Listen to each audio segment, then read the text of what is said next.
रात के 11 बज चुके थे और आसमान में बादल ऐसे गरज रहे थे मानो आज की बारिश पूरा शहर ले डूबेगी। उस रात विजय को ऑफिस से निकलने में देरी हो गई थी और मौसम देखकर उसे अंदाजा हो चुका था कि बारिश बहुत तेज होने वाली थी। इसीलिए वो अपनी बाइक लेकर जल्द से जल्द घर निकल जाना चाहता था, पर तभी उसे गार्ड भैया ने टोक दिया। अरे विजय जी, इतनी रात गए कहाँ जा रहे हैं आप? कहाँ जाऊंगा भैया, इस वक्त अपने घर जा रहा हूँ। पर विजय जी, अभी निकलना ठीक नहीं होगा। अरे कोई बात नहीं भैया, रेनकोट है ना, नहीं भीगूंगा। विजय जी, मैं बारिश की बात नहीं कर रहा। हाँ, क्या मतलब? आज अमावस की रात है। आज की रात ऐसे अकेले सफर करना ठीक नहीं है।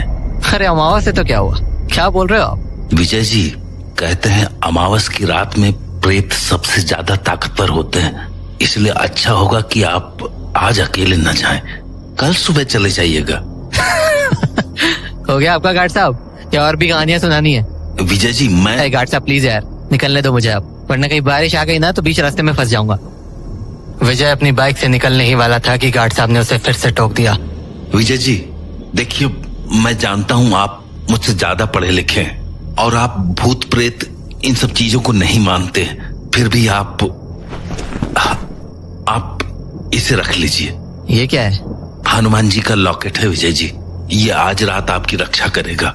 अरे गार्ड साहब, मुझे कुछ नहीं होगा, और मैंने कहा ना मैं इन सब में। इसको आप अपने पास रख लीजिए, हमारा मन रखने के लिए ही सही, पर बस आप रख लीजिए इसको। आप भी ना गार्ड साहब, लाइए। खुश? चलो अब मैं, बाय, गुड नाइट। इतना कहकर विजय बाइक लेकर वहां से निकल गया। हे बजरंगबली, विजय जी की रक्षा करना। बारिश शुरू हो चुकी थी और विजय अपनी बाइक तेज रफ्तार से भगाया जा रहा था, पर आज उसे अपने घर का रास्ता कुछ ज्यादा ही लंबा लग रहा था।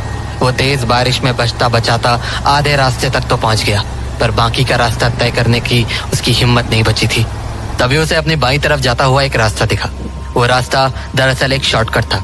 विजय उस शॉर्टकट के बारे में जानता तो था, पर वो कभी भी उस रास्ते से अपने घर नहीं गया था, क्योंकि वो रास्ता बेहद खराब था और तो और हर तरफ हमेशा एक अजीब सी खामोशी छाई रहती थी। पर आज विजय के पास कोई दूसरा चारा नहीं बचा था, इसीलिए उसने अपनी बाइक उसी कच्चे रास्ते की तरफ मोड़ ली। तेज बारिश के कारण आज वो रास्ता और भी खराब हो चुका था, पर विजय फिर भी धीरे धीरे उस रास्ते को पार किए जा रहा था। लेकिन कुछ ही देर बाद मौसम ने दोबारा करवट बदली। बारिश और हवाओं की रफ्तार इतनी ज्यादा तेज हो गई कि बाइक का आगे बढ़ना भी मुश्किल हो रहा था। तो विजय आसपास के घरों में बारिश से बचने की जगह ढूंढने लगा, पर उसे आसपास जो भी टूटे फूटे घर दिख रहे थे उनमें से किसी की भी छत नहीं थी, मानो एक साथ गांव के सभी घरों की छत गिर गई हो। विजय को यह बात अजीब तो लगी, पर उसने इस पर ध्यान नहीं दिया और दोबारा दूसरे घरों की ओर देखने लगा। तभी उसे अपनी दाईं ओर पर एक घर दिखा, जो देखने में तो बहुत पुराना था, पर उसके ऊपर एक छत जरूर थी। तो विजय ने अपनी बाइक वहीं खड़ी कर दी और उस घर के अंदर जाकर खड़ा हो गया। वो अपने सामने होती हुई उस तूफानी बारिश को एक टक देखने लगा। सामने का नजारा देखकर उसे समझ आ गया था कि बारिश अगले 2-3 घंटे तक रुकने नहीं वाली थी, इसीलिए वो वहां खड़ा होकर फोन चलाने लगा। पर कुछ ही देर में उसके फोन की बैटरी ने भी दम तोड़ दिया और हताश होकर विजय को फोन वापस अपनी जेब में रखना पड़ा। वो वहां खड़ा अपनी किस्मत को कोस ही रहा था कि तभी उसे अपने पीछे से एक दरवाजे के खुलने की आवाज आई। पलट कर देखा तो दरवाजे पर सफेद कुर्ता पजामा पहने एक बूढ़ा आदमी खड़ा था। उस आदमी को देखकर विजय डरने के साथ साथ चौंक भी गया था। उसे यकीन ही नहीं हो रहा था कि वहां कोई रहता भी था। तभी वो बूढ़ा आदमी बोला, बेटा अंदर आ जाओ, बारिश बहुत तेज हो रही है, भीग जाओगे। उस बूढ़े आदमी को उस टूटे फूटे मकान में देखकर विजय की धड़कनें तेज सी हो गई थी, पर फिर भी उसने अपने आप को संभाला और कहा, नहीं अंकल, मैं ठीक हूँ। विजय जवाब देकर वापस आगे की ओर मुड़ गया, पर तभी वो बूढ़ा आदमी दोबारा बोला, बेटा बारिश बहुत ज्यादा है, आ जाओ ना अंदर। नहीं अंकल, आई एम फाइन, मैं ठीक हूँ यहाँ, आप प्लीज फिक्र मत करो। एक बार कहा ना भीग जाओगे, समझ नहीं आता क्या तुम्हें? चलो आओ अंदर। अरे पर अंकल, बोला ना अंदर आओ, चलो। बेचारा विजय समझ ही नहीं पा रहा था कि वो बूढ़ा आदमी उसे इस तरह से क्यों डांट रहा था। पर फिर जब उसने बारिश को देखा तो सोचा, बारिश के रुकने में वैसे भी बहुत वक्त है, तो क्यों ना अंदर जाकर ही आराम से बैठा जाए। तो उसने मुस्कुराकर बोला, ठीक है अंकल, मैं चलता हूँ अंदर। तो विजय उस आदमी के पीछे पीछे अंदर के कमरे में चला गया, पर वो बूढ़ा आदमी अब भी गुस्से में था। वो पलटकर विजय को दोबारा से डांटने लगा, तुम्हें पता है मैं कब से तुम्हारा इंतजार कर रहा था? हाँ क्या? यहाँ तुम्हारी बच्ची कब से पापा पापा कर रही है और तुम्हें होश ही नहीं है? हाँ ये कोई टाइम है घर आने का? अंकल, आप ये क्या बोल रहे हो? और शायद आपको कोई गलतफहमी हुई है। मैं वो नहीं हूँ जो आप सोच रहे हो। और अंकल, वैसे भी मैं बाहर ही ठीक था, सो प्लीज मुझे बाहर ही खड़े रहने दीजिए। बारिश खत्म होते ही मैं चला जाऊंगा। अरे बेटा, गुस्सा मत करो। मैंने तुम्हें अंदर इसलिए थोड़ी बुलाया था कि तुम बाहर चले जाओ। अच्छा, पीछे देखो, देखो तुम्हारे पीछे कौन है।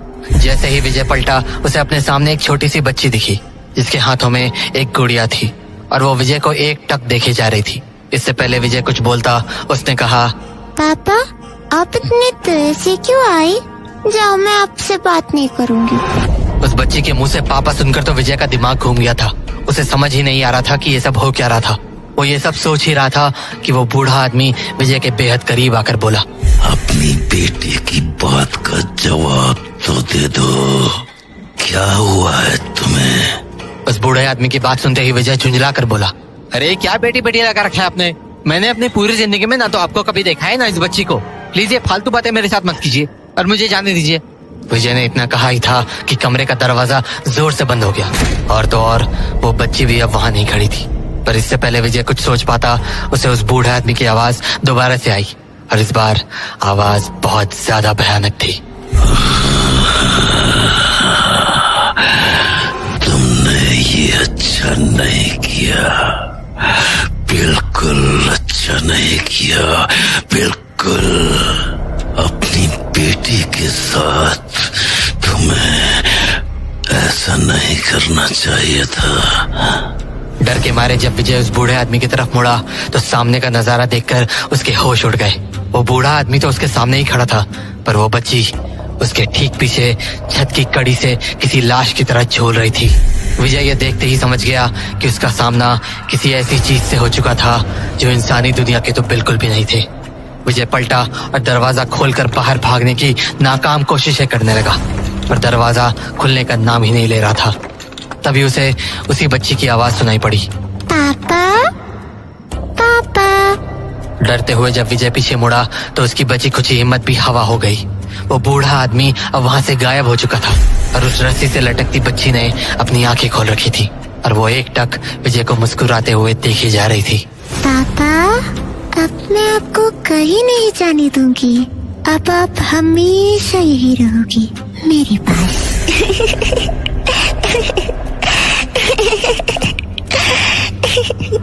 विजय के दिमाग ने अब काम करना बंद कर दिया था। उस हंसी को सुनकर उसके हाथ पांव सब ठंडे हो चुके थे, इसीलिए उसने पलटकर दोबारा दरवाजा खोलने की सोची। पर जैसे ही वो पलटा, उसने अपने ठीक सामने उसी बूढ़े आदमी को खड़ा पाया। पर इस बार शायद वो अपने असली रूप में आ गया था। उसके पूरे शरीर पर खून के धब्बों के निशान थे और उसके पेट से उसकी आंतें बाहर आ रही थी। तभी वो बोला, अब तुम हमेशा यही रहोगे हमारे साथ।